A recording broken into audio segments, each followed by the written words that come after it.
नमस्कार, बहुत बहुत स्वागत है आपका कार्यक्रम लोकतंत्र में। मैं हूं आपके साथ रविंद्र सिंह।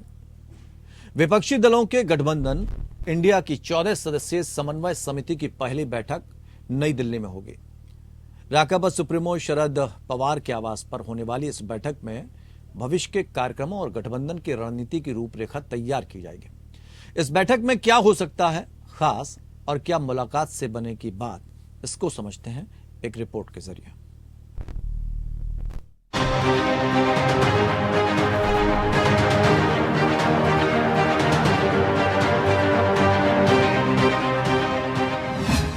विपक्षी गठबंधन इंडिया की 14 सदस्यों वाली समन्वय समिति की पहली बैठक 13 सितंबर को दिल्ली में आयोजित होगी।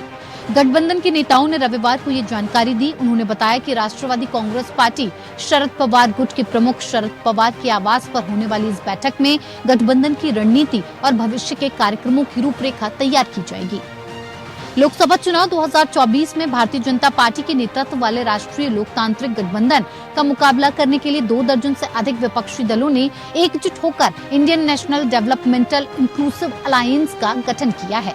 इंडिया के घटक दलों के नेताओं की पिछले दिनों मुंबई में हुई बैठक में गठबंधन के भविष्य के कार्यक्रमों की रूपरेखा तैयार करने के लिए 14 सदस्यीय समन्वय समिति का गठन किया गया था।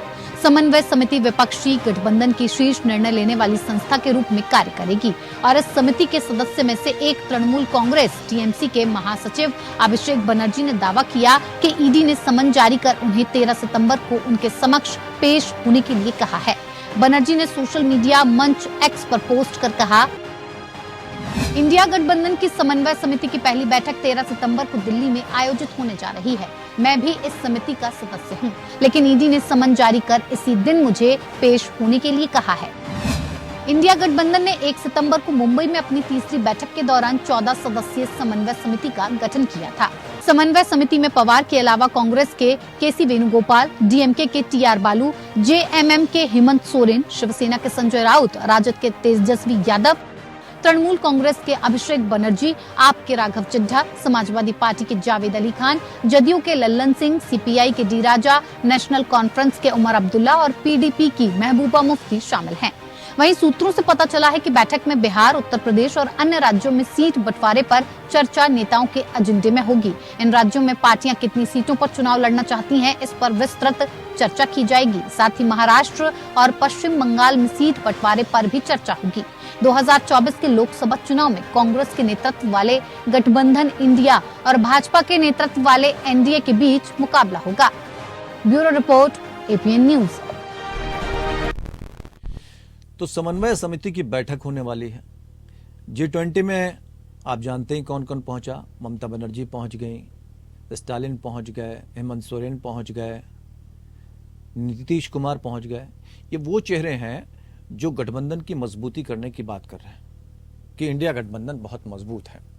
लेकिन इसके साथ साथ नाराजगी भी आई। अब समन्वय समिति की जब बैठक है उससे पहले झटके भी लगे। आपको बता दें कि समन्वय समिति के एक टीएमसी नेता जो हैं, ईडी का सम्मन उनको मिल गया है और जिस तरह के कटाक्ष उन्होंने भारतीय जनता पार्टी पे किए हैं कि सम्मन जारी कर मुझे हैरानी हो रही है जिस तरह से सम्मन जारी किया गया है। इसके मायने क्या निकाले जाए? सब कुछ अभी हौज पौज है, स्थिति बिल्कुल भी साफ नहीं है, या सिर्फ ये दिखाने की कोशिश की जा रही है क्योंकि सीट शेयरिंग भी होनी है, इसलिए हम कहां खड़े हैं ये साफ साफ तय भी नहीं होना चाहिए।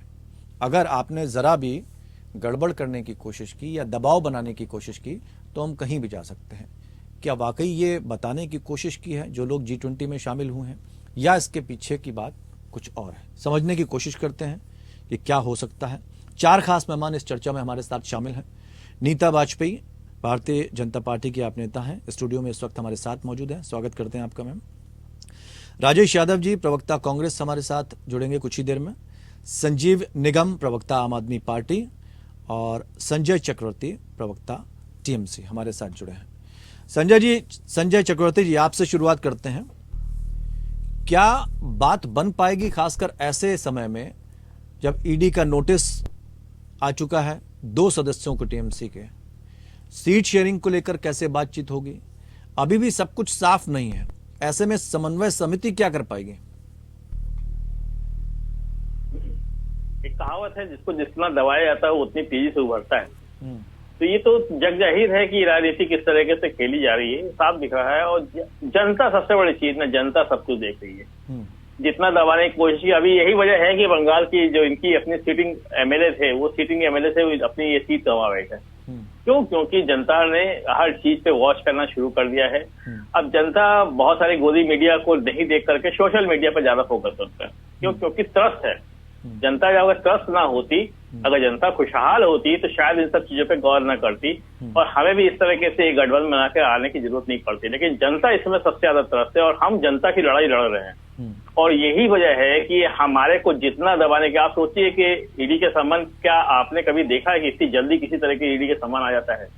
ये सिर्फ एक राजनीतिक गेम है। कोई भी समझ सकता है कि किस तरीके से हमारे लोगों को तोड़ने की कोशिश हो रही है, लेकिन हम टूटेंगे नहीं, हम और मजबूत होकर के निकलेंगे, बाहर आएंगे और कोई फर्क नहीं पड़ता। हमारे सब साथी दल हैं वहां पे, कोई दिक्कत वाली बात नहीं। सीट शेयरिंग होगी और मजबूती के साथ होगी। मैं आपको इतना भी खबर कर दूं कि हो सकता है कुछ दल अभी और भी, क्योंकि 8 तारीख का जो चुनाव हुआ है, उस चुनाव के बाद से कुछ दल हमारे साथ अभी भी संपर्क में है, जो नए दल हैं, तो वो दल भी हमारे साथ संपर्क में है। और हमारे लिए एक बड़ी खबर ये है, हम आगे बढ़ रहे हैं, हम पीछे हटने का कहीं कोई सवाल ही नहीं उठता है। अब ये देश हित की बात है, दल हित की बात नहीं है। तो दल हित के ऊपर हम लोग फोकस नहीं है, हम लोग देश हित पे फोकस है। और हमारी पूरी तरीके से कोशिश है कि जितना दबाने पर, क्योंकि होता है ना कि दिया जो है बुझने से पहले तेज लौ मारता है। तो तेज लौ दिख रही है इस समय लोगों को, किस तरीके से भ्रष्टाचार कैसे फैला है। यहाँ आप जो अपने G20 का सम्मेलन भी हुआ परेशान तो है, आप हैं, तेज लॉ उनकी क्या दिख रही है? परेशान तो आप परेशान नहीं, ईडी हम का परेशान नोटिस, नहीं है। सीबीआई का नोटिस, इनकम टैक्स का नोटिस तो आप क्या लोगों फर्क के पड़ता नेताओं है? को मिल रहा है क्या ना? फर्क करप्शन में पड़ता तो है? वो शामिल हम है। गलत हैं, हम गलत है तो अंदर करो ना। हम गलत है तो अंदर करो। नोटिस का क्या मतलब होता है? तो वो तो जांच के बाद होगा या पहले ही हो जाएगा? 9.5 साल बीत जाने के बाद अचानक ये सब चीजें कैसे याद आ जाती हैं? क्यों? क्योंकि इस समय चुनाव का माहौल है और चुनाव के माहौल में ये कोशिश ये है कि तोड़ो मरोड़ो, उनको अलग करो, तोड़ने की कोशिश अच्छा, करो। इतना सब क्योंकि होने के सबसे बाद भी ज्यादा ममता घबराहट- बनर्जी वहां पर खड़ी हुई थी। हाँ? इतना सब टीएमसी के नेताओं के साथ होने के बाद भी ममता बनर्जी जी G20 के रात्रि भोज में शामिल होने पहुंची थी। ये राष्ट्रपति का भोज था, ये बीजेपी का भोज नहीं था। ये राष्ट्रपति का भोज था और ये प्रोटोकॉल के तहत वो वहां पहुंची थी। ये कोई अलग बात नहीं है। अगर नहीं पहुंचे तो भी इस बात से क्वेश्चन उठता है, ममता बनर्जी नहीं पहुंची। तो जब राष्ट्रपति पद के लिए चुनाव हो रहे थे तब आरोप प्रत्यारोप का दौर भी चला था, आपको याद होगा किसने किसने लगाया था? देखिए, हमने कहा ना विधानसभा के चुनाव में या नहीं, लोकल आपने राष्ट्रपति का भोज था इसलिए कहा ना मैंने, आपको याद नहीं, दिला वो दिया। राष्ट्रपति नहीं बनी थी। वो राष्ट्रपति तब नहीं बनी थी। अच्छा, आज तब हमारे स्थिति भारत कुछ की और थी, अब स्थिति राष्ट्रपति कुछ और है। आज भारत की माननीय सम्मानित जो है राष्ट्रपति है, संजीव निगम जी। उम्मीदवार में और राष्ट्रपति होने में बहुत फर्क होता है। संजीव निगम जी, जब अपने घर में आग लगती है तब पता लगता है। आप तो जले हुए थे ही, अब टीएमसी भी उसी पीड़ा से परेशान है। क्या कहना चाहेंगे? समन्वय समिति की जो बैठक है उससे पहले ही जिस तरह के संकट के बादल मंडरा रहे हैं आप लोगों पर, क्या होगा आप लोगों का? चक्रवर्ती साहब को मैं सुन रहा था, बहुत सही बात बता रहे थे, बिल्कुल सही उन्होंने कहा, लॉजिकल वे में बताया, सारी बातें रखी उन्होंने कि घबराहट किसको है, बेचैनी किसको है। आप लोग भी स्पष्ट रूप से गवाह है कि पिछले 9.5 सालों में इन्होंने वाकई इस तरीके की, आप देखिए, आधी हिंदी आधी अंग्रेजी, भारत के प्राइम मिनिस्टर आप भारत, अरे आप हिंदी इस्तेमाल कर रहे हो तो भारत के प्रधानमंत्री हो, वो तमाम चीजें आपको भारत इससे, भारत और इंडिया आप इस्तेमाल कर ही रहे हो, कोई एतराज नहीं है। तो किसी को एतराज है? भारत और अर्थात इंडिया लिखा ही जाता है। अब आपने एक नया इजाद कर लिया, तो ये आपको घबराहट है और ये बेचैनी है। साफ साफ ये पता चल रही है कि आपको जो है कितनी क्या, तो आप अपनी नहीं, हमारा सवाल दूसरा है। उन्होंने भारत रखा, आपने इंडिया रखा, उससे फर्क नहीं पड़ना। वो तो जनता को पता है, उसे जो नाम लेना वो लेगी। लेकिन सवाल तो ये है कि आपकी समन्वय समिति की बैठक होने से पहले 2 टीएमसी नेताओं को नोटिस जारी हो जाता है ईडी का, वही बात मैं बता रहा हूँ, अभिषेक बनर्जी को और नुसरत जहां को। इनके पास जो अभी अधिकार है, जितने उस तरह हैं, इनका आपने देखा नहीं किस तरीके से ईडी का ही एक अधिकारी पकड़ा गया, किस तरीके से जो है वो समन्वय कर रहा है कि साहब हमको जो है लेन देन में। तो ये बात बिल्कुल साफ है और आप भी कहीं नहीं जा रहे और हम लोग भी कहीं नहीं जा रहे, देशवासी भी कहीं नहीं जा रहे। ये इनको जो है आगे आने वाले 6 महीनों के अंदर, अरे भाई लिटमस टेस्ट हो गया। अभी आपने देखा ना पूरे भारत में जो विधानसभा के उपचुनाव हुए, बंगाल में भी आपने देखा, उत्तर प्रदेश में घोसी में देखा, तो उससे पता चल गया कि इस गठबंधन को विजय मिलने वाली है। और इससे स्पष्ट घबरा ये करेंगे, अभी और करेंगे, अभी ये और करेंगे, इसमें ये कमी नहीं रखेंगे। महाराष्ट्र में जब बैठक हुई उस वक्त नीतीश जी नाराज हो गए। नहीं देखिए, आप जिस चीज की उन्हें दरकार थी, उनका ओहदा बड़ा हो सकता था, वहां पर देखा गया कि उनको दरकिनार कर दिया गया। उतनी तवज्जो शायद नहीं मिल सकी, या जो उम्मीद लगा कर आए वो पूरी नहीं हो सकी उनकी। ये आपका विवेकाधिकार है, आप कौन नाराज हो गया। अक्सर पहले पटना में साहब केजरीवाल साहब चले आए थे, लोगों ने कहा वो नाराज होकर के चले आए। फिर अभी जो बेंगलोर की मीटिंग में जो ममता जी आ गई ना, तो लोग, आप लोगों का अधिकार है, आप लोग अपने अपने हिसाब से आकलन करते रहे। नहीं, हमारा अधिकार नहीं, हम तो जानने की कोशिश करते हैं कि असल में चल क्या रहा है। आप लोग जिन चीजों से नाराजगी जाहिर करते हैं, उन्हीं चीजों पर आप फिर जाकर रात्रि भोज करते हैं। आपस में सब बहुत जो है, उनकी जो समन्वय समिति है, सब एक दूसरे के साथ बड़ा अच्छा समन्वय है, कोऑर्डिनेशन है। तो आम आदमी पार्टी को न्योता नहीं था क्या रात्रि भोज का? नहीं, तो आप भाई देखिए, ये न्योता आता है और ये उसके ऊपर निर्भर करता है। आपको भी न्योता आता है, मुझे भी आता है कहीं, अभी हमारे ऊपर निर्भर करता है कि हम वहाँ मतलब क्या है हमारी परिस्थितियां, हम जा रहे हैं, नहीं पहुंच पा रहे हैं। ऐसी कौन सी परिस्थिति? कोई भी नेता जा सकता था वहां पर। राष्ट्रपति का है, वो तो देश के राष्ट्रपति हैं। बिल्कुल बिल्कुल, आप ठीक कह रहे हो, तो आप लोगों को बताया। ऐसी कौन सी परिस्थिति हो गई या नाराजगी थी कुछ? वो तो दिल्ली में ही थे, उन्हें कहीं बाहर थोड़ी आना जाना था। हाँ, वही बात, दूसरी जगह से तो लोग आए, किसी को हेलीकॉप्टर उतरने की दिक्कत थी, किसी उनको तो ऐसी कोई प्रॉब्लम नहीं थी। अब ये उनका स्वयं का निर्णय है, क्या है उसके बारे में तो मैं नहीं ज्यादा कुछ टीका टिप्पणी करूंगा। तो लेकिन आपको बता दूं कि समन्वय बहुत अच्छा होगा और इसके शुरुआती दिनों से आपको देखने में मिल जाएगा। नहीं, समन्वय होने से पहले तो टीम के खिलाड़ी आउट होते जा रहे हैं। नहीं, वो अभी और करेंगे, अभी ये और करेंगे। हाँ, ये तो शुरुआत है, अभी आप देखिए। आपने 14 सदस्यीय टीमों का गठन किया, 2 खिलाड़ी गिर गए। ये अभी और करेंगे, ये अपनी तरफ से ये पूरा एड़ी से लेकर के चोटी तक का जो है, जितनी इनके पास है, इनके संदूक में सारा इस्तेमाल कर लेंगे। लेकिन अंततः गत्वा होगा क्या, विजय किसकी होनी है, ये जनता ने अभी आपको बता दिया उपचुनावों में।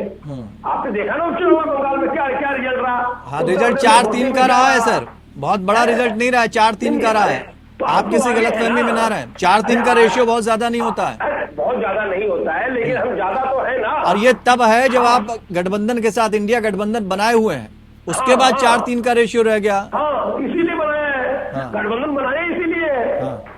तब इतना दम लगाने के बाद 4-3 कोई बात नहीं, ये आपको दिखा दिया है लोगों को। अब आगे आने वाले समय नीता जी, ये जो टाइमिंग का खेल रहता है, ईडी, सीबीआई, इनकम टैक्स, ये ऐसे मौकों पर याद आता है जब या तो कोई बड़ा पद हासिल होने जा रहा होता है, या गठबंधन की आपसी मीटिंग होती है, या चुनाव नज़दीक होते हैं। ऐसे मौक़ों पर इतनी टाइमिंग गजब की है भारतीय जनता पार्टी की या एनडीए की कि ऐसे मौक़ों पर ईडी लगा दी जाती है, जो आरोप है अभी तक मैंने आपको। अगर आपने गलत किया है तो उसकी एक प्रोसेस होती है और प्रोसेस फॉलो होता है, उसके अकॉर्डिंग जब जो टाइम होता है उसे अकॉर्डिंग होता है। ये आपकी और दूसरे पार्टियों की मंशा है जो उसके साथ कनेक्ट कर देते हैं, या मैं अगर उसको जस्ट अपोजिट उसको मैं उसको दूसरे वे में बोलूं कि आपने शायद उसी दिन रखा जिस दिन इनको ईडी ने सम्मन किया, ये भी मैं बोल सकती हूँ। और जहाँ तक डिबेट का मेन मुद्दा है कि सीटों के बंटवारे के, मैं ये पूछना चाहूंगी आपसे कि कांग्रेस को कोइंसिडेंट है कि अगर उन्होंने नाम इंडिया रखा तो आपने कहा कि नहीं इंडिया हटा दो, नहीं, भारत कर देंगे। भारत आप कहीं भी देखिए, भारत हमारा तो प्राचीन नाम है।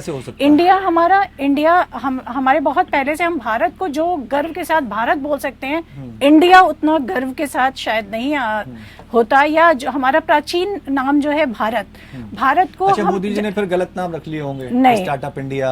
नहीं, ठीक है, इंडिया हमने हटाया कहाँ? ब्रिक्स देशों में से हटाएंगे इंडिया को। इंडिया हटा कहाँ? आप मुझे कहीं ऐसा नहीं, कोई आपत्ति नहीं है, लेकिन भारत हमारा जो प्राचीन नाम है उसको भी हम आगे ले आएंगे। वो तो संविधान में देखा, उसको लाने की क्या जरूरत, वो तो संविधान में नहीं, लेकिन हाईलाइट उतना नहीं है। एक साधारण सा मैं आपको उदाहरण से समझाना चाहूंगी कि हमारे साउथ में या कहीं भी इतने अच्छे मंदिर हैं, कभी आपको विश्व पटल पे या भारत में कहीं भी आपने देखना ताजमहल के अलावा उसको आपने कहीं दिखाया? नालंदा को कहीं आपने दिखाया? कोणार्क के उसको दिखाया जो ताजमहल की तुलना समझ में नहीं आई। नहीं, मतलब कहने का आपने जो दिखाया हम उसको भी दिखाना चाहते हैं। प्राचीन भारत जो हमारा प्राचीन नाम है हम उसको भी दिखाना चाहते हैं। तो इंडिया को भी दिखाएंगे। इंडिया को हम पीछे नहीं छोड़ रहे हैं, ये गलत फहमी है आपको। और ये भी कल अगर सबसे इतिहास पढ़ेगी जो जनरेशन, बिल्कुल, और वो ताजमहल के बारे में अगर पढ़ रही है, हाँ, वो हुमायूं के मकबरे के बारे में पढ़ रही है, वो कुतुब मीनार के बारे में पढ़ रही है, और जाकर स्पॉट पर उसको देख भी सकती है, बिल्कुल देखेगी। तो इसमें क्या आपत्ति है? नहीं, देखना और ताजमहल को तो दुनिया जानती है, पर्यटक तक आते हैं, उससे सबसे ज्यादा इनकम भी होती है, आपको पता होगा। कहने का मतलब ये आप शायद समझ रहे हैं, मेरे कहने का मतलब है जितनी प्राथमिकता उसको दी जा रही है उतनी ही प्राथमिकता उसी के इक्वल, उसी के बराबर दूसरे को भी देना है। नहीं तो ये सरकार को संशय है या आप देश की जनता को बताना चाहते हैं? आज तक जो नहीं हुआ है वो जनता को बताना है कि हमारे पास ये भी धरोहर है। अच्छा, तो आज तक जनता को नहीं पता था? जनता को पता है, जनता को नहीं पता था कि कोणार्क का मंदिर कहाँ है, सूर्य का मंदिर कहाँ है, राम मंदिर कहाँ है, कुछ नहीं पता था। सबसे बड़ी कमाल की बात है कि जनता को पता है। शायद इन जो राजनेता या सियासी मुद्दा बाद में बना दिया गया? जी नहीं, राजनेताओं को नहीं पता है कि इनको विश्व पटल पे ले आना है। हमारी आर्थिक समृद्धि जो है, जो हमारी संस्कृति है, उसको तो कोणार्क का सूर्य मंदिर अचंभा अपने आप में नहीं है, ये विश्व पटल पर नहीं है, आपको लगता है? नहीं है, लेकिन जानने वालों में कितने लोग जानते हैं? कितने लोग? अभी मैं 10 सर्वे करने निकलूं, बच्चे से सर्वे करें आप और हम साथ निकले तो मेरे ख्याल से 10 में से 8 लोग ऐसे होंगे जो नहीं जानते होंगे। ये मेरी गारंटी है। अभी बाहर निकलो आप। लेकिन G20 के बाद मुझे लगता है कि जब छोटे बच्चे पढ़ते हैं 6th और 5th स्टैंडर्ड की बुक्स में ये सारी चीजें रहती हैं, बताई जाती हैं। बिल्कुल है। तो क्या हमारी सियासत इस दौर में पहुंच गई है कि हम अब बच्चों को ये बताएंगे? बच्चों को कुछ भी ज्ञान नहीं है, उनकी बुक्स में नहीं है, वो इतिहास भी नहीं पढ़ेंगे। हमारे भारत के बच्चे बहुत इंटेलिजेंट हैं। पूरे विश्व में अगर उनको तुलना की जाए तो हमारे शायद बहुत सारे क्षेत्रों में तो इतिहास किस आधार पर पढ़ाया जाएगा कि ये सब मुगलों ने बनाई है, इसको आप जरा कमतरा किए, और ये सब हिंदुओं ने बनाई है, इसको आप कमतरा किए? किस तरह से? फैक्ट है हमारे पास, जो प्रूफ है एंशिएंट टाइम में, जो हमारा प्रूफ है, हम उसको आगे लाएंगे और हम सबको इक्वल रखेंगे। ये नहीं कि आप शायद नहीं समझ रहे हैं कि सबको इक्वल रखना मीन्स कि हम अगर ताजमहल को या भारत को रखेंगे तो इंडिया भी, हमने इंडिया को छोड़ा नहीं, इंडिया, लेकिन हाँ हमने किसको छोड़ा है? I.N. इसको छोड़ा है, डॉट को छोड़ा है हमने, इंडिया को नहीं छोड़ा है। इंडिया हमारा गर्व करते हैं हम इंडिया को बोलने में, हम इंडिया बोलेंगे। तो मतलब ये बात आ गई ना साहब, लेकिन भारत हमारा प्राचीन नाम है। गठबंधन ने चूंकि अपना नाम इंडिया रख लिया था, इस वजह से हमने ये उनकी सोच है, वो उनकी सोच है, उसमें हम कुछ भी नहीं करते। तो आप भारत बता रहे हैं, उनकी सोच कैसे हो सकती है? नहीं, इंडिया के बारे में कि इसलिए भारत को आगे किया गया, इंडिया को सेकंड किया गया, ये उनकी सोच है, हमारी नहीं। हमारे लिए दोनों इक्वल हैं, लेकिन भारत हमारा सांस्कृतिक धरोहर प्राचीन नाम है। लेकिन सत्ता में बने रहने के लिए कुछ भी किया जा सकता है। ऑपरेशन लोटस चलाया जा सकता है। इससे बड़ा उदाहरण क्या होगा? एक मिनट, इससे बड़ा उदाहरण क्या होगा कि सत्ता के लिए इंडिया रख लिया जाए? इससे बड़ा उदाहरण क्या होगा? अगर आप उदाहरण ही देखना चाहते हो, सत्ता के लालच में सारे जितने इंडिया नाम रखना गलत है ना? गलत नहीं, इंडिया इन्होंने रखा कहाँ है? I.N. डॉट रखा है, जिसमें डॉट लग गया, उसका कोई भविष्य नहीं है। चलिए, कुलदीप मलिक जी, समन्वय समिति की बैठक होनी है और उससे पहले ईडी का सम्मन,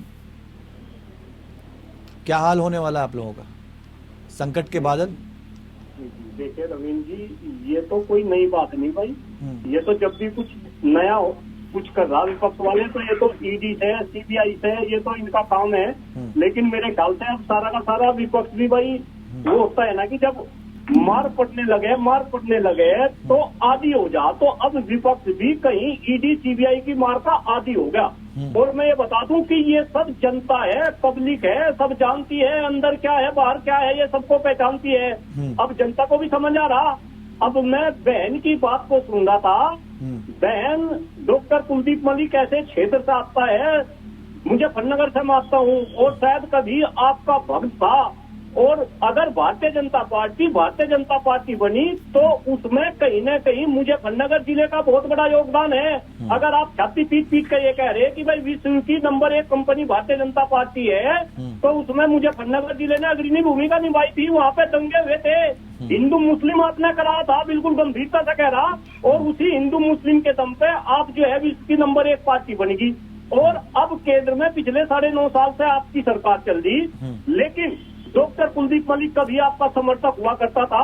आज doctor Kuldeep Malik TV channel के ऊपर आपके सामने बैठ कर आपसे डिबेट कर रहा। जो काम आपको करने चाहिए थे वो काम तो आपने करे नहीं, और आप बस लोगों को नहीं, वो तो सबका साथ सबका विकास की बात कर रहे हैं सर। राइट, वो तो सबका साथ सबका विकास की बात कर रहे हैं। वो तो अंतर्राष्ट्रीय मंच पर वसुधैव कुटुंबकम का नारा दे रहे हैं। एक चीज और जोड़ना चाहूंगी, सबका साथ सबका विकास और सबका विश्वास। बहन अब चुप रहिएगा, केवल मुझे जवाब दीजिएगा, मेरे से पूछा गया। जी भाई जी, बिल्कुल। इनके हाथी के दांत है, ये खाने के कुछ हो रहे हैं, दिखाने के कुछ हो रहे हैं। और मैं एक बात गंभीरता के साथ बोल रहा, और इस बात को हिंदुस्तान की जनता सुने कि भारतीय जनता पार्टी जो कहती है, जो ये दिखाती है, वो तो ये करते नहीं।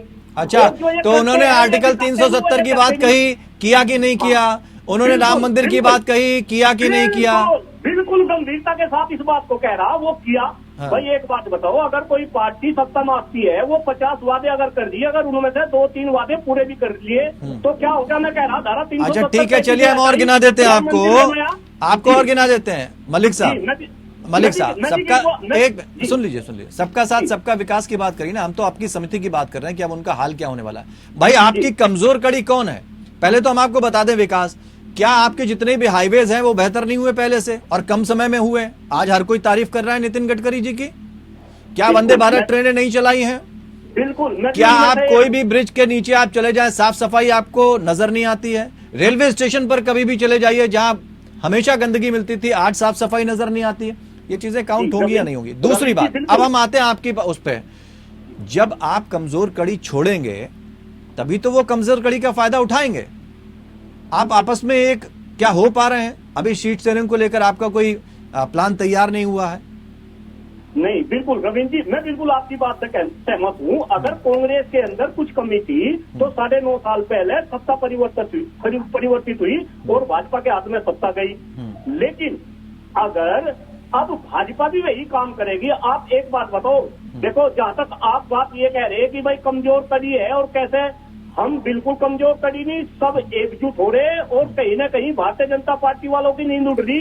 इतने कमजोर हैं सर कि आपके जो सीएम है हिमाचल के सुखविंदर सिंह सुक्खू, वो भी भोज में पहुंचे थे, ममता बनर्जी भी थी, आपका पूरा इंडिया गठबंधन के 5 लोग पहुंचे थे वहां पर। क्यों? उन्हें पोस्टमैन ही चाहिए था। एक प्रोटोकॉल के तहत अगर आदरणीय राष्ट्रपति महोदय का इनविटेशन उनके पास था, वह उन्होंने क्या गलत कर दिया? अगर वे पहुंच भी गए। अच्छा, राहुल गांधी जी को नहीं था? नहीं तो चलो, अगर राहुल गांधी जी नहीं गए और वे पहुंच गए, तो इस बात का प्रोपेगेंडा क्यों बनाया जा रहा? मेरी सुन में ये बात नहीं आ रही। अरे मैं तो ये कह रहा कि मुद्दों की बात करो। इन भारतीय जनता पार्टी वालों से भी पूछो कि आपने ये तो काम गिनवा दिए कि भाई धारा 300 इन्होंने जम्मू कश्मीर से हटाई और इन्होंने राम मंदिर बनवा दिया।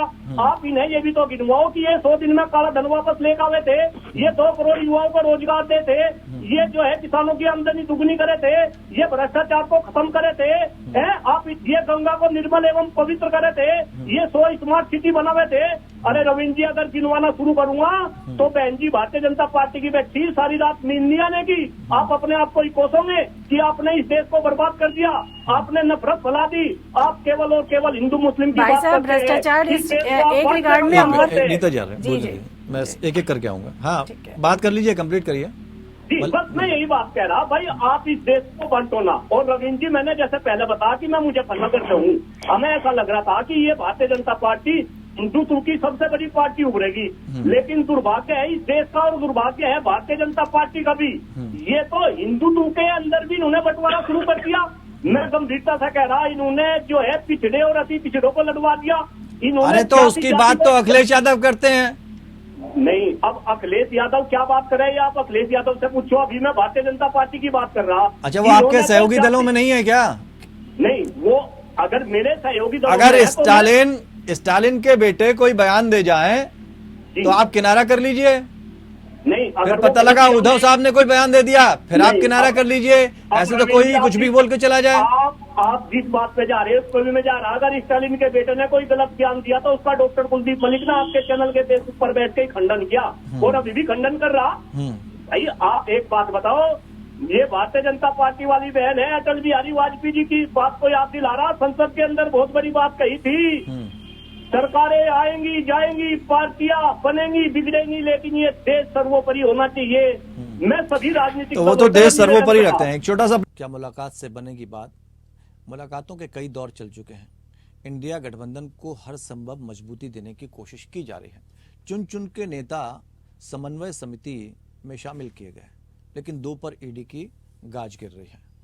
टाइमिंग को लेकर सवाल खड़े हो रहे हैं। बीजेपी भी दूसरी तरफ निशाना साध रही है कि भाई कैसा गठबंधन, जहां जो पार्टी अपना दखल देती है, लोगों को दबाने की कोशिश करती है, दिल्ली में उसके साथ कांग्रेस हाथ मिला लेती है। ये सारी चीज़ें जो है सियासत में आम है, लेकिन असल में 2024 की मंजिल तक जब सभी दल पहुंचेंगे और एनडीए से मुकाबला करेंगे, तो क्या वाकई वो इंडिया गठबंधन मजबूत नजर आएगा? इन सभी बातों को लेकर हमने ये टॉपिक रखा है, क्या मुलाकात से बनेगी बात, और समझने की भी कोशिश कर रहे हैं। संजीव निगम जी, आपके पास आना चाहेंगे ब्रेक के बाद। सीटों के बंटवारे को लेकर इसलिए भी कयास चल रहे हैं। दो केवल इलाके हम आपको गिनाते हैं, एक झारखंड और एक दिल्ली। 2015 में आम आदमी पार्टी को 70 में से 67 सीटें मिली, 2020 में 62, और लोकसभा चुनाव की अगर बात करें तो सारी सीटें बीजेपी के खाते में गई थी। 18.1% वोट शेयर आपका रहा। लेकिन आपकी जो सफलताएं रही हैं, उसके बाद क्या लगता है आपको कि आप इतनी आसानी से वोट शेयरिंग करने देंगे किसी दूसरे दल को? जबकि अभी जो सर्वे आया है जुलाई में, वो कह रहा है कि 7 में से 7 सीटें जो हैं आम आदमी पार्टी को मिल सकती हैं आपके फेवर में। तो यहाँ आसान होगा, आसानी से कर लेने देंगे वोट शेयरिंग? रविंद्र जी, मैं आज इस पर बैठ करके मैं कोई टीका टिप्पणी करूं, जो हमारी समन्वय कमेटी जो बना हुआ है दल कोडिक्स में, हमारे राघव चड्ढा जी जो राज्यसभा के सदस्य हैं, वो साइंस है, कल बैठक हो रही है, उसमें से छन करके निकल करके तमाम चीजें आ जाएंगी। मुझे ठीक नहीं देता, मुझे शोभा भी नहीं देता कि मैं आज कुछ अपनी तरफ से कुछ बोलूं। नहीं, ऐसी चर्चा तो हुई होगी, आप लोग तो चर्चा करते रहते हैं, इसमें कुछ नहीं होती रहती, सारी बातें सही है। देखिए मैं जाता रहता हूँ, मैं भी हूँ। दर्शक भी परेशान रहता है कि आम आदमी पार्टी कितनी दरिया दिल रखती है, दे पाएगी सीटें। देखिए वो बहुत सारे उसमें पहलू है। क्योंकि आम आदमी पार्टी के अरविंद केजरीवाल जी इस बात के लिए जाने जाते हैं कि वो सीटें छीनना जानते हैं। नहीं रविंद्र जी, आप देखो, आप इस बात से आप इनकार भी नहीं करोगे।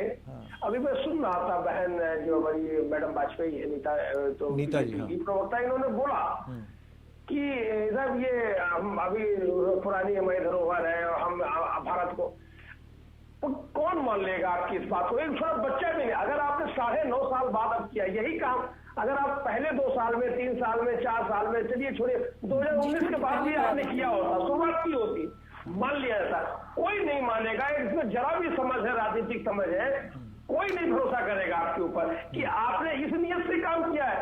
आपको लग रहा है कि साहब ये जो आई डॉट एन डॉट कर रहे हैं, अब डॉट जरूर लगा हुआ है, लेकिन सामान्य बोलचाल की भाषा में उसको इंडिया ही कहा जाता है। आप एनडीए बोलते हो, आप क्या बोलते हो? एन डॉट ये दरअसल में कहना चाह रहे हैं कि ये जो डॉट बीच बीच में लगे हैं, इसका मतलब है इंडिया गठबंधन एक है नहीं, अभी भी दूरियां हैं काफी। रविंद्र जी देखिए, आप इसमें बता दीजिए, एनडीए में इन्होंने पूछा पिछले 5 साल में, 10 साल में किसी को पूछा कभी इन्होंने बैठक की? आज भी ये अंतरात्मा से पूछे इनको कितना सम्मान देते हैं, ये तो जानते हैं ना। नाम का एनडीए, हमारे पास सब कुछ है। रामविलास पासवान साहब से जीवित नहीं, लेकिन अगर नीतीश जी बिहार में पलट गए तब क्या करेंगे? देखिए, ममता बनर्जी भी पहले बीजेपी का साथ पा चुकी हैं, नीतीश जी भी जो है बीजेपी का साथ पा चुके हैं। देखिए अगर मगर पे हम कोई नहीं, हम अगर मगर नहीं, हम तो आंकड़े बता रहे हैं ना आपको सर। अगर नीतीश जी पलट गए, भाई सवाल ये है, नीतीश जी भी जो है अनुभवी नेता है भारत के। देखिए, कांग्रेस इस बात का एक बड़ा एग्जाम्पल है, कांग्रेस इस बात का बड़ा एग्जाम्पल है कि जिन नेताओं की बात नहीं मानी गई ऊपरी तबके ने, जो सबसे उच्च क्रम के उनके नेता हैं, तो सब छोड़ कांग्रेस चले गए। नहीं वो तो देखिए, तो ऐसा ना हो कि आप लोग आपस में तनातनी हो जाए और गठबंधन कमजोर पड़ जाए। कांग्रेस पार्टी ने ही शासन किया, हाँ। सारे उसमें से निकल के आए, ममता जी भी वही थी पहले। तो केजरीवाल साहब तो प्रधानमंत्री बनने का ख्वाब देख रहे हैं ना, तो बनेंगे। हाँ, ये जरूर मैं आपको रविंद्र जी स्पष्ट कर देता हूँ कि ना तो केजरीवाल साहब ने और ना हम लोगों में से कभी, जो वर्तमान परिस्थितियां हैं इसमें से वो इस रेस में नहीं है दावेदार, प्रधानमंत्री पद के लिए बिल्कुल नहीं है। ये सब कमेटियां जी, हमारे पास योग्य लोगों की कमी नहीं है, बहुत योग्य लोग हैं, और इनके यहाँ जरूर योग्य लोगों की कमी मुझे नजर आती है, क्योंकि इनको मोदी जी के अलावा कोई दूसरा चेहरा इनके पास है ही नहीं। कहते विश्व की बड़ी पार्टी है, बहुत है, आप नाम ले लीजिए, इनसे पूछ लीजिए मोदी जी के अलावा। नहीं, विधानसभा में आप लोग अलग अलग लड़ रहे हैं, लोकसभा में कह रहे हैं एक है। हाँ, तो लोकसभा विधानसभा आपका ये तो पता लगा राजस्थान में आम आदमी पार्टी पहुंच गई, छत्तीसगढ़ में आम आदमी पार्टी पहुंच गई, तो आप खेल खराब कर देंगे।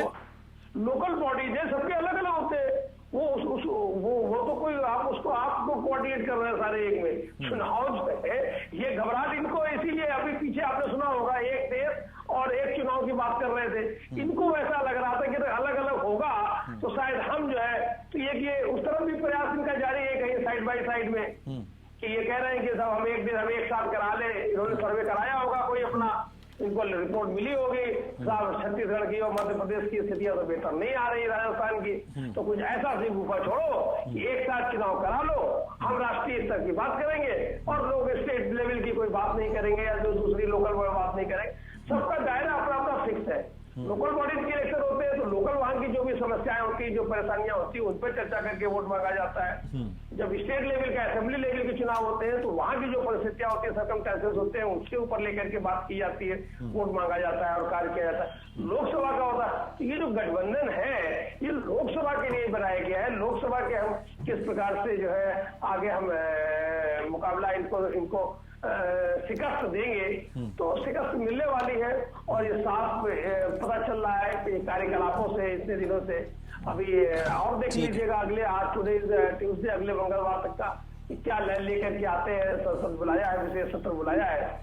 अभी देखते जाइए, ये अपने साथ, वही मैंने पहले भी कहा था, अपने ये प्रयासों में अपने ये जो है जितना भी इनके पास टूल्स है सबको ये अप्लाई करेंगे, ये कोई, लेकिन ये वैसा ही हाल होगा जैसा कि 2004 आपको याद होगा, पहले जब 4 में अटल बिहारी वाजपेयी जी ने सत्ता छोड़ी थी और उनको लग रहा था कि साहब इंडिया साइनिंग, तो उसके बाद तो फिर क्या हुआ, 10 साल तो वो इस रेस में रहे नहीं, भारतीय जनता पार्टी को मिली नहीं, सर मनमोहन सिंह जी रहे, तो उसके बाद में इनके पास कोई एक नेता भी नहीं था, मोदी जी को ले आए। संजय जी, भारतीय जनता पार्टी के नेता आरोप लगा रहे हैं कि दिल्ली में कांग्रेस और माकपा ने हाथ मिला लिया, टीएमसी से हाथ मिला लिया इन दोनों दलों ने, तो टीएमसी के आतंक का शिकार जो राज्य के लोग हैं उनका क्या होगा, उनके साथ धोखा है?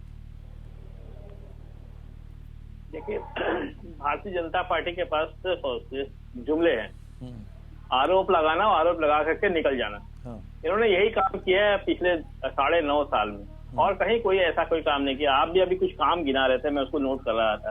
आपने गिनाया कि ब्रिज बना दिया, सड़क बना दी, रेलवे बना दिया। ब्रिज और सड़क की हालत तो आपको पता है कि कितने ब्रिज टूटे हैं, कितने हाईवे जो है जो एक ही बरसात में वो बह गई। नहीं, वो तो बिहार में भी टूटे हैं, जो आपके गठबंधन में शामिल हैं लोग। बिहार में भी तो टूटे हैं ब्रिज। बिहार में बनाया कितना था, शुरुआत में किसने की थी उसको? मोदी जी गए थे ना वहाँ पे, और लेकिन साथ तो उन्हीं का था ना जो आज आपके साथ है। बीजेपी के साथ में थी। फाउंडेशन किसने रखा, सरकार किसकी थी उस समय? नीतीश कुमार के साथ बीजेपी भी वहाँ पे शासन में थी। तीसरी बात यह है कि रेलवे की बात की, तो रेलवे को तो मैक्सिमम तो आपको याद होगा पश्चिम बंगाल में भी तो पुल टूटा था, तब ममता बनर्जी का क्या बयान आया था? किसका? ममता बनर्जी जी का, जब पश्चिम बंगाल में पुल टूटा था। पहली बात यह है कि ममता बनर्जी का जब पुल टूटा था उसका रिएक्शन उन्होंने दिया था। दुर्भाग्यवश है ये कि एक पुल, सिर्फ एक ही पुल का जो है वो सर्वनाश हुआ था। बाकी हमारे यहाँ पे जितने भी कार्य हुए हैं, आप गिरा दीजिए किसी भी कार्य को लेकर के जहां से हमारी जनता खुश नहीं है। हमारी जनता ने हमेशा 2011 से लेकर के आज तक किसी भी चुनाव में हम हारे नहीं, वो लोकसभा हो, विधानसभा हो, लोकल स्तर का चुनाव हो, हम हमेशा जीतते चले आ रहे हैं, कंटिन्यू जीतते चले आ रहे हैं। तो कारण ये है कि जनता का विश्वास हमारे ऊपर है। हम लोगों ने काम किया है, काम के ऊपर हम वोट मांगते हैं, उसके नतीजा ये है कि हमें उसका वोट मिलता है। ठीक है, दूसरी बात ये है कि राजेश यादव जी अभिषेक भी हमारे बनर्जी के साथ ऊपर हैं। इन्होंने एक कार्रवाई की जी, लेकिन अभी एक कैट अपडेट का देना रिपोर्ट आया था, चाहेंगे। सीएजी का रिपोर्ट आया था, सुन लीजिए संजय जी, CAG एक का थोड़ा रिपोर्ट सा आया रोकना था। चाहेंगे। यहाँ पे एक अपडेट दे रहे हैं, एक अपडेट दे रहे हैं संजय चक्रवर्ती जी, सुन तो लीजिए। एक अपडेट दे रहे हैं, राजेश यादव जी प्रवक्ता कांग्रेस हमारे साथ जुड़ गए हैं। ठीक है, उनका हम स्वागत करते हैं सर आपका। हाँ, अब आप अपनी बात पूरी कर लीजिए। कह रहा हूँ सीएजी का रिपोर्ट आया, सीएजी का रिपोर्ट तो किसी पार्टी का नहीं होता, लेकिन सीएजी का रिपोर्ट पे क्या एक्शन हुआ, कुछ नहीं, ठंडे बस्ते में डाल दिया गया। और सिर्फ इंडिया और भारत का इन्होंने एक सोचा छोड़ जब दिया। शुभेंदु और अधिकारी उसके आपके साथ थे तब तक सब ठीक था, देखिए, आपने पहले कर दी बात थी तो कार्रवाई ये उनके बता- ऊपर। एक सेकेंड, मैं आता हूँ। शुभेंदु अधिकारी के ऊपर क्या भ्रष्टाचार के आरोप हमने लगाए? क्या अजीत पवार आरोप पे झूठे भ्रष्टाचार हैं? के आरोप हमने लगाए? आरोप झूठे सुन हैं, लीजिए, आरोप झूठे हैं, बस इतना बता अरे दीजिए। मेरी बात तो सुनिए सर, हाँ, हम आते हैं उसी पे आते हैं। हाँ। शुभेंदु अधिकारी का भ्रष्टाचार का आरोप हमने लगाए? क्या अजीत पवार पे भ्रष्टाचार का अरे हमने सर, तो लगाए? ये तो नारायण बताइए, राय पे आरोप हमने झूठे लगाए? हैं क्या?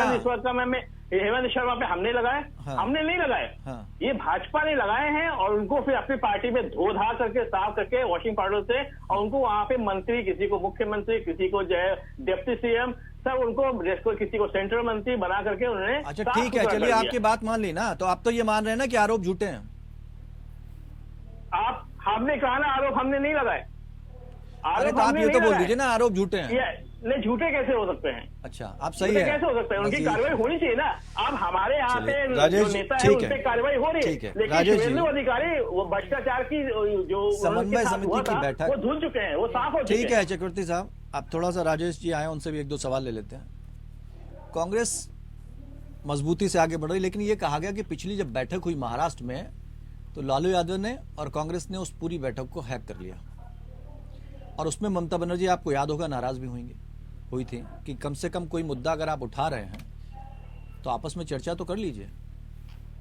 तो इस तरह से अगर चीजें होंगी तो क्या लगता है कि आपकी जो पूरी गठबंधन की जो रणनीति बन रही है वो फेल हो जाएगी और एकता बनी रह पाएगी? देखिए, ये तो विरोधी दल होते हैं, विरोधी पार्टियां होती हैं, वो इस तरह की अफवाह उड़ाती हैं कि हाईजैक कर लिया। हाईजैक क्या कर लिया? कमेटी बनाई, बाकायदा कमेटी में सारे लोग थे, 14 सदस्यीय जो निर्णय लेगी कमेटी, वो बनाई गई थी वहाँ। दूसरा क्या है कि वो कमेटी ने निर्णय भी लिए हैं, आगे भी उस पर कार्यक्रम चल रहा है, जो रूपरेखा दी गई थी उसी को लेकर कल फिर मीटिंग है। सारे लोग आ रहे हैं, सभी पार्टियों के, लगभग सभी पार्टियों के लोग तो जो वहाँ आमंत्रित हैं आ ही रहे हैं। किसी की एक की तबीयत खराब है तो वो अलग, किसी की हो जाए तो वो अलग चीज है, लेकिन सारे लोग आ रहे हैं तो वो काम उस पर चल रहा है। लेकिन इस तरह से अफवाह उड़ा दी जाए कि भाई वो नाराज हैं, कि नीतीश जी नाराज हो गए, कि लालू जी नाराज हो गए। राजेश, और और दूसरा- वजह नाराजगी की इसलिए छोड़ी जाती है कि जब चीजें सही होती हैं तो पता लगा शरद पवार जी मिल रहे हैं अजीत पवार जी से, जबकि वो दूसरी जगह शामिल हो गए।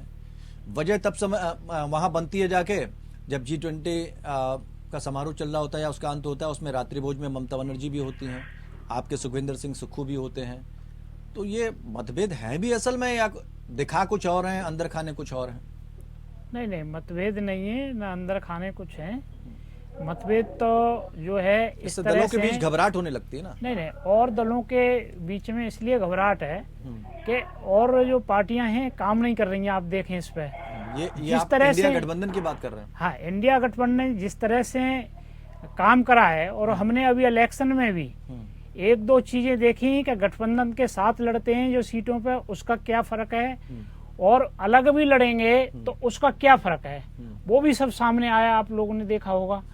तो इंडिया गठबंधन से यही मैसेज जाता है कि एकता से जो इंडिया गठबंधन से लड़ेंगे तो वो सीटें जिन जिन पर गठबंधन था जीती, तो और जिस पे गठबंधन नहीं था हारे। तो लेकिन ऐसे जीत के आंकड़े ऐसे नहीं मिले ना, 6 राज्यों के साथ जो उपचुनाव हुए हैं विधानसभा सीटों पर, जीत के आंकड़े तो ऐसे मिले नहीं जिससे बहुत खुश होने वाली कोई बात नहीं, हो। बहुत खुश होने वाली बात भी नहीं है, बहुत दुख वाली बात भी नहीं है। 4-3 सीटें का आंकड़ा, आप चार- सारे लोग एक तरफ, 4 सीटें तो जीती ना गठबंधन ने, 7 में से 4 सीटें जीती। बहुत बड़ा है। नहीं, अब ये अनुपात लगाएंगे बड़े में तो बड़ा भी हो जाएगा। आप देखिए उत्तर प्रदेश के अंदर गठबंधन से लड़ रहे कांग्रेस पार्टी ने, सभी ने जो है सपा को गठबंधन के तहत और अपील करी अपनी अपनी पार्टियों ने, सभी लोगों ने। पूरे आप देखिए 30 मिनिस्टर लगे हैं, 2 उप मुख्यमंत्री लगे हैं, मुख्यमंत्री लगे हैं, सारी सरकारी तंत्र लगा हुआ है, हार गए ना। तो ये मैसेज है, ये गठबंधन के लिए ये मैसेज है। आप अभी पूछ रहे भ्रष्टाचार के ऊपर बात कर रहे थे, क्वेश्चन कर रहे थे। देखिए भ्रष्टाचार वो दूसरे हमारे साथी बता रहे कि भ्रष्टाचार के हमने आरोप नहीं लगाए, ये जांच का विषय है। क्यों नहीं कराते जांच? लगाए तो उन्होंने थे, जांच कराइए ना भ्रष्टाचार पे, क्यों ठंडे बस्ते में डाल दिए? आप कह रहे बड़े बड़े भ्रष्ट लोग हैं, फिर उसको ठंडे बस्ते में डाल दिया आपने। जांच क्यों नहीं करा रहे? वो तो सामने आएगा भ्रष्टाचार है कितना, क्या है वो देखिए। तो ये इस समय दिल्ली और झारखंड की सीटों का बंटवारा कैसे होगा? झारखंड में तो 14 सीटें हैं, आप मुझे 5 दल हैं। सर आप मुझे ये बता दीजिए कि झारखंड में, उत्तर प्रदेश में और जगह पे जो इन्होंने 38 पार्टियों का गठबंधन कराया है भारतीय जनता पार्टी ने, आप बता दिए उनने कहाँ कहाँ फार्मूला कराया है। हम उनसे पहले बताएंगे आपको, समय आने दीजिए। देखिए अभी हम रैली करेंगे, कहाँ कहाँ प्रोग्राम होंगे, सब चीज स्टेप बाय स्टेप चल रहे हैं। इंडिया गठबंधन स्टेप बाय स्टेप चल रहा है। आपकी पार्टी एक नेता थी, वो बीजेपी में शामिल हो गई।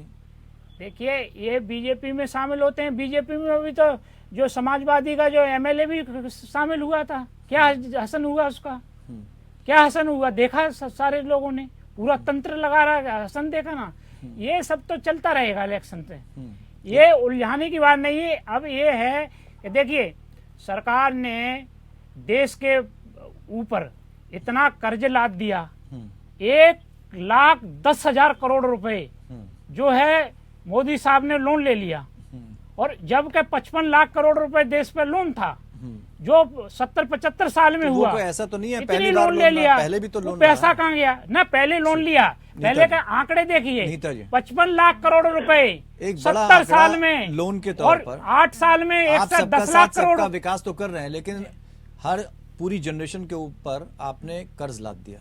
अब वो पीढ़ियां चुकाएंगी, लेकिन पीढ़ियों को मिल क्या रहा? आप विकास की तो बात कर रहे हैं, लेकिन एक वक्त था जब प्रधानमंत्री ने ये कहा था कि एक चप्पल में चलने वाला व्यक्ति जो है वो भी जब प्लेन में बैठ जाएगा तब हमारा ख्वाब पूरा होगा। आपको लगता है जितनी चीजें हुई हैं, जितना डेवलपमेंट हुआ, उसमें चप्पल में चलने वाला व्यक्ति आज हवाई जहाज में बैठ के सफर कर सकता है? ट्रेन का किराया बढ़ गया, पेट्रोल डीजल के दाम बढ़ गए, आप ट्रांसपोर्टेशन की बात करें उसका किराया बढ़ गया, इवन प्लेटफॉर्म पे अगर आप जाइए उसकी टिकट भी बढ़ गई। तो आम आदमी पार्टी की तो हालत खराब हो जाएगी। उसमें मध्यम वर्गीय जो परिवार है वो तो बिल्कुल पैदल हो जाएगा अगर इसी तरह की स्थिति बनी रही उसके लिए। हर चीज पे टैक्स, तो डरना तो आपको चाहिए, गठबंधन की ताकत से आप लोग डर रहे हैं। खैर ये तो दिख रहा है जितना शोर शराबा हो रहा है विपक्ष की तरफ से हो रहा है। और आपने कहा कि जब हमने सत्ता संभाली थी, जब बीजेपी ने सत्ता संभाली थी, तब के आंकड़े अगर आप उठा के देखें तो शायद आप इस चीज को नहीं बोलते। नहीं, भारत तो एक था ही नहीं, सोना गिरवी था, जाने ना। अच्छा, तब इंडिया एक नहीं था। नहीं, आपका जैसा कहना है कि 2014 से पहले तो सब इधर था, कांग्रेस ने सब बर्बाद कर दिया। नहीं, बर्बाद किया। देखिए बर्बाद करने की बात, जितना बर्बाद किया इनको भी पता है। हम प्रतिदिन इसको बताते भी रहते हैं कि क्या क्या था। कोई भी इतना तो ईमानदारी थोड़ा बहुत रखा है कि इन्होंने थोड़ा बहुत डेवलपमेंट किया था, हम एक्सेप्ट करते हैं। हमारे सारे नेता जो इन्होंने अच्छा किया है दिल खोल के अप्रिशिएट करते हैं, सारे चैनल्स पे, सारे प्लेटफॉर्म पे। बट ये आप मानती हैं जी बताइए कि 1.5 अरब की आबादी में जी सिर्फ एक चेहरा है देश को चलाने वाला, बाकी योग्य लोग हैं नहीं? ऐसा नहीं है। अब आपसे मैं दूसरा सिंपल चेहरा से है भारतीय क्वेश्चन, जनता पार्टी में, बिल्कुल है। मैं आपसे एक सिंपल, मैं नाम नहीं बताऊंगी, हमारे यहाँ एक पूरा प्रॉपर एक वे होता है जिसके थ्रू 3-4 नाम ऐसे गिना दीजिए। नहीं, मैं कोई नहीं करूंगी। 3-4 नाम गिना दीजिए। मैं इस अथॉरिटी पे नहीं हूँ। सबसे बड़ी चीज है कि मेरा दायित्व तो ये नहीं है कि मैं किसी का नाम बताऊं। सबसे बड़ी बात है एक परिवार, भाजपा, मेरी एक बात सुन लीजिए, भाजपा एक परिवार है, और आपके भी परिवार, हमारे भी परिवार, जितने भाई लोग बैठे हैं सबके परिवार का मुखिया एक होता है, आपको पता है। वैसे भी ही हमारे भाजपा परिवार का मुखिया एक है अभी, वो है हमारे आदरणीय नरेंद्र मोदी जी। अभी वो हैं, जब तक वो हैं हम किसी और के बारे में सोच भी नहीं सकते। राजेश जी कुछ कहना चाहते हैं? सर आप देखिए आय चक्रवर्ती जा रहे हैं। हर चीज के डबल महंगाई हो गई। हाँ। प्लेटफार्म गिना रहे, इन्होंने कोई काम तो गिनाया नहीं। सबके रेट डबल होते जा रहे हैं। सरकार को सारी कमाइयां होती जा रही हैं, सारी संपत्ति बेच दी, देश की बेच दी। वो पैसा जा कहाँ रहा है? इतना बड़ा कर्ज ले लिया, वो पैसा कहाँ जा रहा है? डेवलपमेंट ये लग रहा है क्या सर। डेवलपमेंट क्या डेवलपमेंट हुआ सर? डेवलपमेंट क्या हुआ? ये डेवलपमेंट है क्या? 18 संजय करोड़ आप का कहाँ रहते संजय जी हैं? की बात और ले सर लें। सर संजय 18 करोड़ रहते का कहाँ हैं? रोड राजेश जी, 250 करोड़ राजेश जी रुपए एक मिनट, पेमेंट राजेश करोगे, ये जी, राजेश जी डेवलपमेंट एक है। मिनट, राजेश जी एक मिनट, संजय जी की बात ले लें। संजय जी मैं ये बताना चाहता था कि संक्षेप में अभी बताइएगा, चुनाव के बाद- संक्षेप में, समय कम है तो हाँ, सबका संक्षेप व्यू में बता लेगा। रहा हूं। मैं संक्षेप में, इनको बड़ा घमंड है उत्तर प्रदेश के ऊपर। उत्तर प्रदेश का एक बहुत बड़ा नमूना आपने देख लिया होगा घोसी चुनाव में। तो वहाँ पे भाई साहब घोसी पहले भी आप ही के पास थी, उसमें आपने क्या कमाल किया? मैडम रुक जाइए। घोसी रुक आपके जाइए। पास ही नहीं, थी। वो इसलिए गिनाना अरे चाह रहे हैं रुक क्योंकि जाइए। वहाँ मिनिस्टर और सीएम, वहाँ डिप्टी पे सीएम सब लग गए। वहाँ ये हमारे यहाँ सारे कार्यकर्ता हैं और काम करते हैं ग्राउंड उसके लेवल बाद पे आप उतर हार के। गए। सबसे बड़ी और यही यूनिटी स्थिति का है। एक ठीक है, पंचायत संजय जी है। को सुन लेते हैं। मुझे बोलने देंगे? हाँ ठीक है, बोलिए मैं बोलिए। किसी के बीच में नहीं बोलता, मुझे बोलने का मौका दीजिए। ठीक है, बोलिए बोलिए। घोसी तो ये बुरी तरीके से हारे, लेकिन अभी आप लोगों ने जिला पंचायत के जो 4 इलेक्शन हुए थे वो 4 के 4 हार गए। ये सबसे बड़ी बात ये है कि जिससे सबसे ज्यादा घमंड है पूरे देश को, इनको घमंड है कि उत्तर प्रदेश प्रशासन बड़ा जबरदस्त चल रहा है, तो लखनऊ की सीट भी यहाँ पे हार गए। तो ये सबसे बड़ी चीज है कि आप इसके बारे में चर्चा नहीं करेंगे और आप केवल कंटिन्यू यही काम करेंगे कि आप डिवाइड एंड रूल, बांटो ठीक और है। राज करो संजीव वाली जी, सिस्टम आप भी अपनी बनाएंगे। बात रख और लीजिए। सिर्फ और अभी 18 तारीख का संजीव जी। इनका जो है विशेष सत्र आ रहा है। हाँ। 18 तारीख का अभी तक जो है कोई एजेंडा विपक्ष को नहीं बताया जा रहा है। क्या ठीक हम है। लोग संजीव जी अपनी बात रख लें। ठीक है, ताली एक बजाने के मिनट। लिए? अभी मैं जी। राजेश जी ने बता ही दिया। राजेश जी अच्छे प्रवक्ता हैं, मेरे मित्र भी हैं। बहुत सारी मैंने इनके साथ बैठ करके जो है डिबेट की है। बताया ना कि इन्होंने क्या किया, भारतीय जनता पार्टी ने सपा वाले को अपने पास शामिल कर लिया। आप तो बड़े उत्सुक रहते हो ना कि अपने यहाँ शामिल करा लेंगे और फिर उसको जिता लेंगे। क्या हस हुआ? आपको दिखा दिया वहां की जनता ने, आपकी पूरी मशीनरी लगी रही और उसको नहीं जो है सफलता मिली। अरे भाई 40-42 हजार से जाकर अंतर से जीते, कोई 2-4 हजार के अंतर से नहीं जीते। अच्छा, और इम्पोर्टेंट बात जो मैं कह रहा था, अभी G20 की बैठक हुई है, तमाम लोगों ने बड़े बड़े मुद्दे आपस में डिस्कस किए बड़े बड़े नेताओं के साथ। शायद मेरी जानकारी अधूरी है, ये क्या है आप भी बताइएगा। अगर उनके बड़े बड़े नेताओं के साथ बैठ करके एक इशू और डिस्कस हो जाता कि ये जितने आर्थिक भगोड़े हैं जो बड़ा बड़ा पैसा लेकर के भागे हैं, ये जहां पना ले रहे हैं, उसमें उन नेताओं से अपील करते कुछ ऐसा कुछ करते कि करके उनको बदमाशों को यहाँ वापस भेजा जाता। अभी जो ये इनकी एक कमेटी बनी है पूर्व राष्ट्रपति के नेतृत्व में, हरीश साल्वे जी के साथ नरेंद्र मोदी बैठे एंजॉय कर रहे हैं और भारत सरकार को नहीं मिलते। सुष्मिता सेन के साथ बैठे फोटो खिंचवाया करते हैं, भारत सरकार को नहीं मिलते। तो ये ठीक है, एक मिनट। नीता जी 30 सेकंड में जवाब चाहेंगे। जी जैसे कि आप 30 सेकंड में जवाब यही है कि गठबंधन से आप डरे हैं। इसी वजह से ईडी की जो टाइमिंग है वो इसीलिए देखी जाती है कि जब भी कोई ऐसी चीज आती है जिससे मजबूती दिखती है आपको, वहां पर कोई ना कोई चोट की जाती है। मजबूती देखिए, मजबूती दिखती नहीं है। ये प्रोसेस मैंने पहले भी आपको कहा कि प्रोसेस लगता है जब ईडी का सम्मन जाता है, आपने जब करप्शन किया है वो टाइम होता है। गवर्नमेंट में ये भी जानते हैं, गवर्नमेंट में रहे, अगर उस टाइम इन्होंने भी सम्मन वगैरह भेजा है तो ये भी क्या टाइम देख के अच्छा, आप भेजते किससे हैं। डर लग रहा है? राहुल गांधी से लग रहा है, ममता बनर्जी से लग रहा है? राहुल गांधी से डर, ये तो शायद मेरे लिए एक हास्यास्पद सा प्रश्न है मेरे लिए। भारत जोड़ो यात्रा के बाद G20 भारतीय जैसे जनता पार्टी के सम्मेलन नेताओं को समझ में आई कि हमको भी यात्रा करनी चाहिए, नहीं विश्व तो पटल हाथ पे से जहां चली हमारी इमेज बन रही है G20 के थ्रू, उस टाइम वो व्यक्ति बाहर है विदेश में, वहां बैठ के वो भारत की बुराई कर रहे हैं।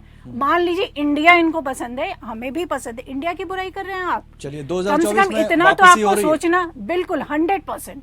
ठीक है, 100% बहुत शुक्रिया आप सभी मेहमानों का हमारे साथ इस चर्चा में शामिल होने के लिए। लेकिन अब बैठक में पता लगेगा, क्योंकि कदम दर कदम जो चिंतन शिविर था वहां से कांग्रेस लगातार खुद को मजबूत कर रही है। उसके बाद बीड़ा उठाया नीतीश कुमार ने और लगातार फिर ममता बनर्जी के साथ सबसे मुलाकात करके गठबंधन को एक नाम दिया गया इंडिया। अब इंडिया वर्सेस एनडीए होने लगा और उससे अब फिर से सियासत गर्माती जा रही है। लेकिन सवाल यह है कि जैसे जैसे विपक्ष एक होगा, क्या वाकई वो 2024 में प्रधानमंत्री नरेंद्र मोदी के चेहरे को चुनौती दे पाएगा, और क्या ये वो अपना चेहरा तय कर पाएगा कि पीएम पद का चेहरा उसकी तरफ से कौन होगा।